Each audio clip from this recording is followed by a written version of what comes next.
Good morning. It's fancy coffee time. I hope you slept well. Okay, guys, I think we figured out. Someone said this is most likely like an oyster stew or a clam container for soup. But it's my coffee cup that Claire got me. I don't care if it's for soup. It's adorable. I'm using it for coffee. So today's Saturday. Yay! Yesterday was such a fun day. We had girls' day. Look, I got my nails done. Smooch picked out the bottom color, and then Beepers picked out the glitter. And me and Smooch actually ended up with matching nails. And Beepers got gorgeous glittery blue nails. Gorgeous glittery blue nails. So yeah, yesterday was girls' day. We had so much fun. We got our nails done. We got lost. We ended up in downtown Pittsburgh. That was not the plan. We ended up at the Target on Center and Penn Avenue.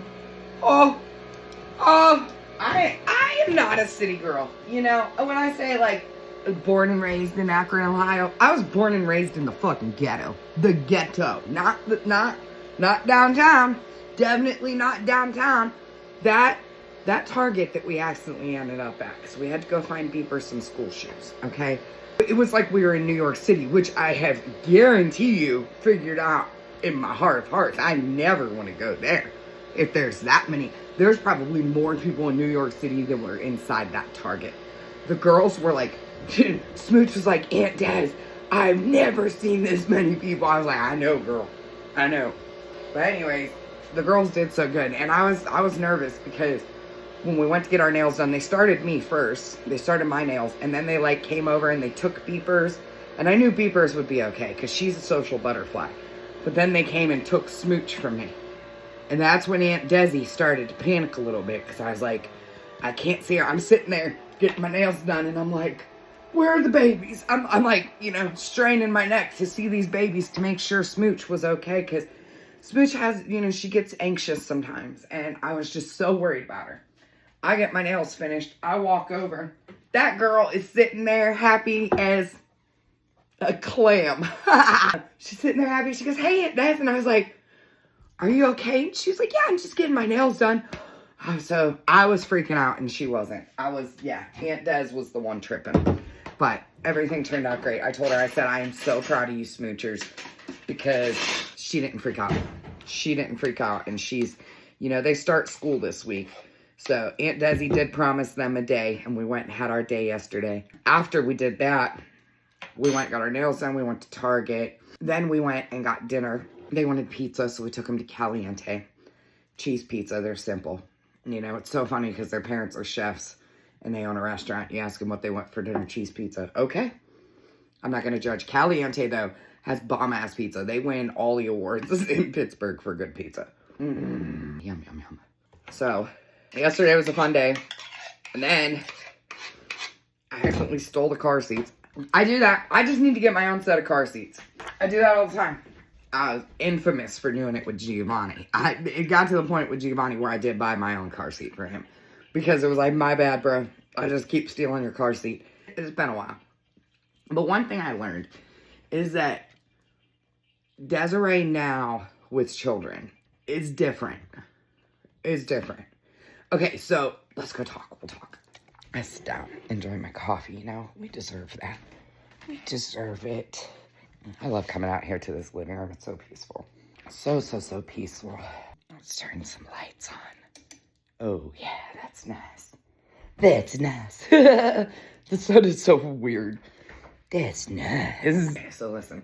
Because legitimately, like, I'm a different person than I used to be. And maybe, just maybe, it's because I'm, like, way more alert now than I used to be. Or maybe because they're not my children. But I kind of sort of, I don't know. I'm like a lot more protective of these babies. In terms of like paying attention to everything they do.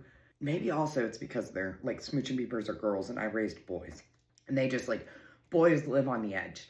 You know, girls are a lot more like emotional and sensitive. And that's why I was so worried about Smooch yesterday. But she was so good on her own. Like I was one freaking out. And yeah, I like being Aunt Des. I like being able to come get the babies and take them out for fun. And I love being able to drop them off. I love all my babies. I love all my babies. And they did so good yesterday. They were so well behaved. So it was a great day. Today's going to be a great day. It's Saturday. I've got a tattoo appointment to get my butterfly on my back, start the shading on it. So I'm going to be feeling a little sore later. But the good part is that I get to see Sudbury today, my best friend. So she's coming to the tattoo shop. She texted me last night. She said, Luca said, don't forget the walking pad. Because I'm taking her my walking pad that I have. So I'm going to get that loaded into the car. And then I also have to take the car seats and drive them back out to the Brinery. Oops, kapoops. But it doesn't matter. So we have a tattoo appointment today. I'll get to see my bestie. And Tom, he just goes to work on tattoo and cracks me up the whole time. That man's hysterical. I don't know if Luca's coming. Maybe I'll get to see Luca before school too. Well, no, he starts back to school this week, doesn't he? All the kids go back to school. It's sad because our summer's already over and we did so much this year, like our group of friends, but it feels like we didn't do enough, you know? Like summer just flew right by. So yeah. Okay. Big things happened yesterday. Big things happened. Your girl placed the equipment order for the podcast. Yes, she did. Now listen, I was going to buy all these different cameras for different angles, and I realized that is probably not what we should be doing. I'm going to skip getting the cameras for now because I have phones and then I have a professional camera. And these streaming cameras, like when I look at the living room and how much room I have in here, I don't have enough room for all that. I definitely do not have, like with the lighting already out here, that takes up a ton of room. And then we're going to have tripods with the phone and the camera, so I skipped the idea of getting the streaming cameras, and I'm just going to utilize what I have now for the podcast, and we'll see how it goes, because the quality is just as good as a streaming camera on the iPhone 17, which is what I have, and storage, so is already on my phone. So I did order the microphones, the boom stands, a podcast, like a microphone stand, and the cords, and the headphones, because I didn't understand why we were using headphones on a podcast, but then I researched it, and I understand it's to make sure that you, hear the sounds and, that they're not, reverberating off each other. Do you know what I'm saying? Like voices. If there's two people sitting here, you want to have the headphones on to make sure this person's microphone isn't picking up this person's voice. Do you know what I'm saying? But I researched the microphones very, very, very well because I know nothing about microphones, okay? Other than those beats I drop when I go karaoke. That's the only thing I know. So, the microphones that I got, my husband was very firm on, if we're gonna do the podcast, babe, we need to make sure that we get, we invest into the equipment, because I am so infamous for buying the cheapest thing on the market because I want to save money.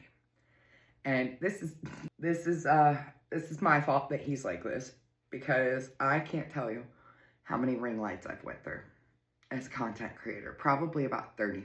And he's always like, babe, why don't you just get one solid ring light? And I'm like, well, because they break. He's like, no, they do make really good ring lights. You just refuse to pay that money for them. And I'm like, yeah. So he was like, with the podcast, you're getting good microphones. So I ordered the Shure MV7 Plus. And the reason why I got those is because that is one of the only microphones I could find that doesn't have the audio interface, which is basically the box where you control the sounds. Those things scare me, okay? You give me too many buttons to push, not gonna work out in your favor. Not gonna work out in my favor. I like buttons. I don't know what they do, but I like to push them. And that is ADHD. Okay? Because I can't explain why I'm like that, but I'm like that. So, I got these microphones because they're legitimately plug and play. It's a USB port, you connect it to the computer or the phone, and it rock and rolls. That's it. But I did get, there's a microphone stand that I got for, days where I'm sitting over here. And then I got 2 of the boom arms, which are, things that it will clip here because I got 3 microphones total. I only plan on having 2 people on the podcast at a time, right? But there are going to be times like when I have Maddie on, if Joe wants to come on and tell his story too, I'll need 3 microphones, right? But I also wanted to get a 3rd microphone as backup, just in case something happens. Because if I have if I have someone planned to come on the podcast that day and one of my microphones goes out, I'm down a mic. So I am very anxious about things when I plan things, and it's part of I need to give my brain the safety of knowing that what goes wrong, I can immediately fix. So we got a 3rd microphone. Cause I just there's these things where my brain, because, this is, I don't think people understand how much mental health affects your everyday life. So complex PTSD, my brain is always waiting for the other shoe to drop, constantly. It never goes away, and it's with every single thing in life. Okay, so I do consistent work on my brain for that aspect, but I also, with big things like this, big endeavors, if my brain is panicking too much, I will not do it. Okay, I will just be nope, it's too scary, I'm walking away, and I will drop it. So when I was talking to my husband, he can see, everyone who has discussed the podcast with me has watched me catastrophize this 5 million different ways, okay?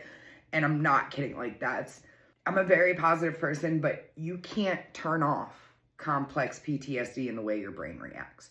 So Erica's called me on my shit for catastrophizing. My therapist has called me on my shit for catastrophizing. My husband has called me on my shit for catastrophizing. It's just what I do, okay? So my husband was like, well, why don't we just make you feel a little bit safer and we'll get a 3rd microphone. I was like, okay. And then I was fine because I don't have to worry. Hot flash. Oh, and my fan is a dud. No, it's okay. So yeah, I catastrophize everything, especially when it's work related. When we were getting married, I had, for our wedding, I had 500 backup options for things. Because I was I used to do event planning, and I knew everything that could go wrong. So, and your brain, after so much shit, your brain is just kind of wired for that. And it's okay. There's nothing wrong with me. It's just how my brain functions. And thankfully, I have an amazing support system who will call me on my shit when I'm catastrophizing every single thing. Okay? So, equipment is ordered. Now, the last steps. There's still so much left to do. We have to, for the podcast, I have to get, TJ and I are still trying to figure out how we're going to hang these sound curtains right here. I'll show you. Because we have this opening here, and I'm sure you can hear it in these coffee time videos.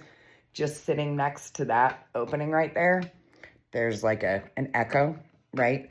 So TJ and Tom and Erica, why all of them had random sound curtains laying around the house, I'm not going to ask. Well, TJ used to be a DJ.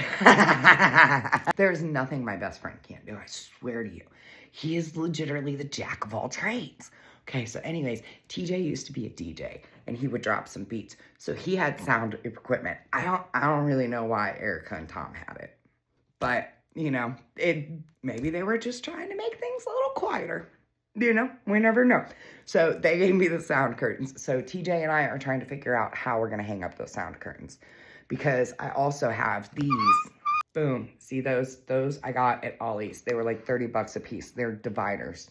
So once we hang up the sound curtains, I got those to put in front of the sound curtains. That way, if the camera angle catches them, it just looks like a shelf, or a room divider. You're not going to really be able to see that there's cameras there. Because again, I wanted to get multiple camera angles. That was something that was very important to me. I do not want to be like every other podcast out there, you guys. This is our podcast, and we got to make it magical, okay? So, curtains need to be figured out. Then, I have been working on the intro video. Well, I haven't been working on it. I've been planning it because I can't do anything with it yet. Because A, I need TJ to videographer this, okay? And B, there's a couple more things that need to get delivered for the intro video. I need the microphones for the intro video for the ideas that I have. So, it's all coming together.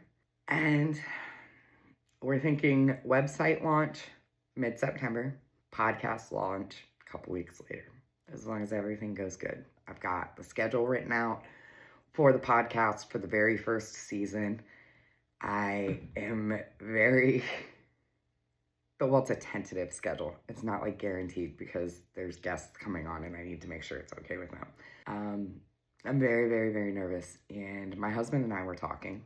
Oh, look who came to see you. Say hi to the Lavatikis. Hi to my pretty girl. She's mad at me because I was gone all day yesterday. She's not too happy with her mommy. But, what was I saying? Oh, so I was talking to my husband. And I was like, hey, the very last episode of the first season of the podcast. And I'm not getting my hopes up. But I asked him if he would like to come on the podcast.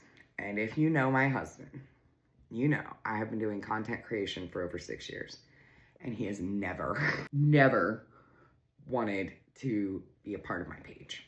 But this podcast, something is shifting in him. And I see it. I think he sees the potential of how many people we're going to impact with this. I think for the first time ever in my life, I have the most supportive, loving, pushy, in a good way, support system around me. Because when TJ mentioned this to me, it was July 2nd. I went back in my text message to see. When he sent me a text on July 2nd and was like, you need to do a podcast. And I was like, you know what's funny is like, you're like, so many people have told me that this week. It was like, that was the week of everybody telling me I should have a podcast. I mean, my doctor's office, my therapist has been telling me that I should have a podcast. TJ, and like so many other people. I was like, okay, well, maybe I'm doing a podcast. Well, then 4th of July, everybody came over and we were all sitting around talking and Maddie pulled a card on it and we were like, should we do a podcast? Boom. Yes. Okay. Now we're doing a podcast. So it has been 7 weeks since TJ sent me that text message. And so much has happened in 7 weeks. We've reworked the living room to become a podcast studio. I've spent hours and hours and hours researching. Tom and Erica are developing a website, and there's like boom, boom, boom, boom, boom, boom, boom, boom, boom. Everything is falling into place. And I can tell you that years ago when my husband and I talked about having a website, years ago when we accidentally stole our own domain name. Do you remember that? The whole idea of even like having a website or having, putting together a newsletter or anything like that, it all seemed so overwhelming and mundane at the same time. It's like, I don't want to do this. It's so much work. And now it's like everything I'm excited for. I'm excited to have a celebration station at the end of a podcast where we celebrate you guys. I'm excited to hear other people's stories of inspiration. Like, I'm excited. And I think that the reason why then versus now is different is because I had no impact. I had no mission. It was just going to be like a newsletter for recipes, but now there's a mission behind it. There is part of not just my heart, like other people's hearts being poured into it. Like all the work that Tom is doing on my website, he is doing out of the kindness of his heart. And he told me like the reason why he's doing it is because that is like him being able to give back to community because of how I help others. And so everything that I have done has put this team of people around me. And I had to go through everything else and to be able to learn to trust again. Okay, that's probably the biggest lesson I've learned is to be able to trust again. And I trust my people. I truly do. I trust TJ and Tom and Erica and Claire and Maddie and Joe and Lacey. Like, that's our core. And it took me a long time to be able to trust again after all the fallouts and the things that went wrong business-wise with people. But all of those things that I went through taught me things. And there were always red flags that were there that I ignored, right, until the end. And then it was like, why did I ignore that? I ignored the red flags because I was desperate for people to love me. I was chasing love. I was chasing approval. I was chasing friendship. And that's where I kept putting myself in situations and relationships that weren't the best for me. But do I regret it? No. No. I'm grateful for it. Because all of those things, every single thing that I went through, taught me how to discern between what I had then and what I have now. And there's a different level of appreciation for my friends now than I think I've ever had before, just because I have this like big huge dream of the world being able to see what is possible when a group of people who are all working on themselves and healing the baby in them, you know, what is possible when a group of people come together and truly support each other throughout the process, because that's what our friendship group is. You know, Sudbilly, she doesn't get up here very often, but Sudbilly is like our, I don't know, she's kind of like, how would you explain it? She's like the calm leader. She's like the calm, like Jedi. What is Jedi? I didn't really watch Star Wars, so I hope that's a really good reference, okay? I feel like Sudbilly is like the spiritual leader of the pack, and then all of us, we're just like following to find the peace that she's worked for, right? But together, okay, I'm gonna tell you this dream, because if you don't speak about your dreams, they'll never come true. My dream is to have every single one of my amazing friends who has changed their life, who has fought to survive, and more than that, they've fought to get to thriving. I want all of us to be like on a USA tour, going around doing motivational speaking, where you guys can meet all of us, you can hug on all of us, and you can see the power and the impact that one group of people can have when everyone's heart falls in the right place. Because that's what I see with our group. And I say it so much, you guys probably, I sound like a broken record. I've never seen a group of people who can come together and heal the way we do, you know? And I've met a lot of my friends' parents, and well, I mean, obviously they're like my best friends, but, you know, there's a lot of people that I meet, and I think with like our group of friends, all of our family knows how close we are. They all know that like we work through shit together. And a couple of the moms of my friends have been like, I don't know what they told you about me. You know, and they're like, I don't know what they told you about me. And it's like, hey, whoa, wait a minute. Stop right there. Okay. You don't have to worry about anything your kid told me about you. Okay. And I'll say this to any mom out there, because at the end of the day, just like my therapist said, we all fuck our kids up a little bit at least. So I think they see me as like this woman who's posting about trauma and sharing her story and feeling, you know, I think that we all feel guilt and shame in regards to how we raised our kids to some extent, because there's so many things that we wish we could have done different, right? But we're human. We make mistakes, and that's what I've been working on in here, is forgiving myself for anything that I felt I wasn't good enough at, you know? But at the end of the day, the most important thing of the entire situation, it's not what you did wrong, okay? Because I've learned that I had to grow up and I had to fix things. It was my responsibility to heal, okay? And that's on their kids too. Like, it's each individual person's responsibility to heal.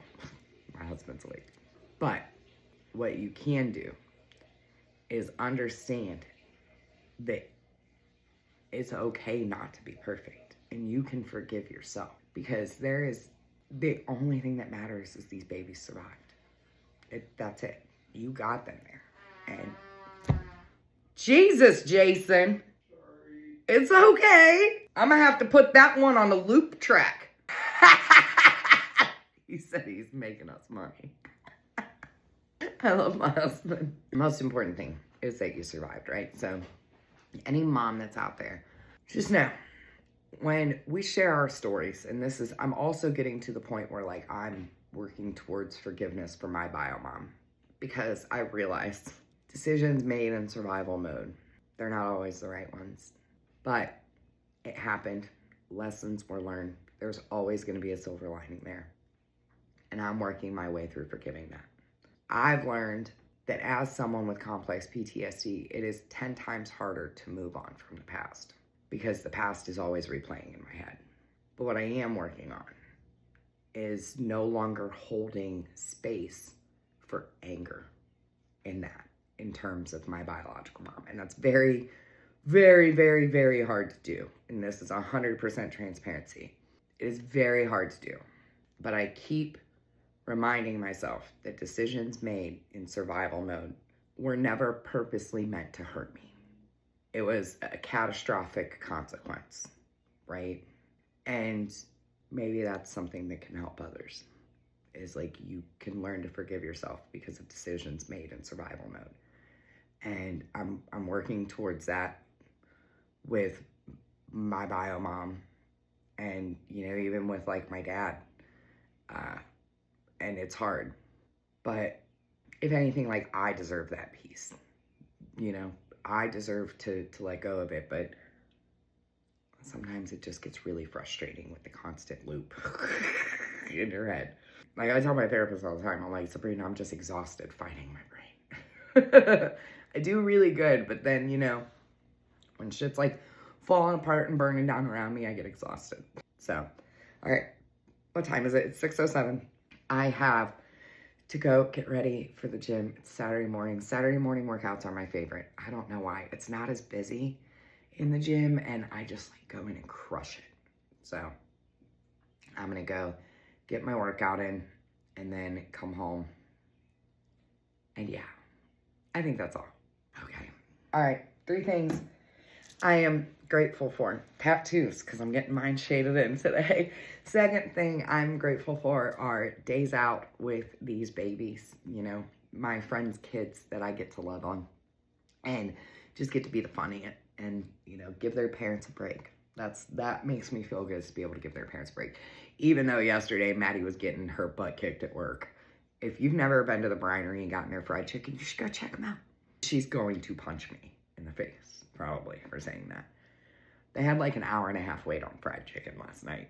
And I walked in to drop the kids off, and it was packed. And I was going to get dinner from the Brinery, but I was like, you know what? Nope. You guys have fun. I'm going to go home. And I dropped the kids and ran. I was like, I didn't have on slip-resistant shoes or nothing, okay? I couldn't jump on the line. Well, they had 3 people. Like, there's only so much 3 people can do on the line. When it's that busy, then we're just waiting on chicken in the fryer. So if you've never had their fried chicken, go. Their fried chicken is hands down the best in the city. The best in the city. So, all right. And the third thing that I'm grateful for are my photo frames with stock photos that I promise I'm going to get those and the other 4 over there with real pictures in them before the podcast. That is actually on the legitimately, that's on the checklist. Stock photos replaced there, and then the photo frame over there. But that's what I'm grateful for. Okay, I hope you have a wonderful day. I'm gonna go finish my coffee and then get to the gym. Today is going to be upper body day. So I'm gonna do lateral pull downs, plank, push-ups, dips. I will also do bicep curls, tricep extensions, tricep push downs. I don't know what else, but it's gonna be a good workout today. Upper body is like my gangster. I'm a beast. Okay, gotta go. Love you. Bye.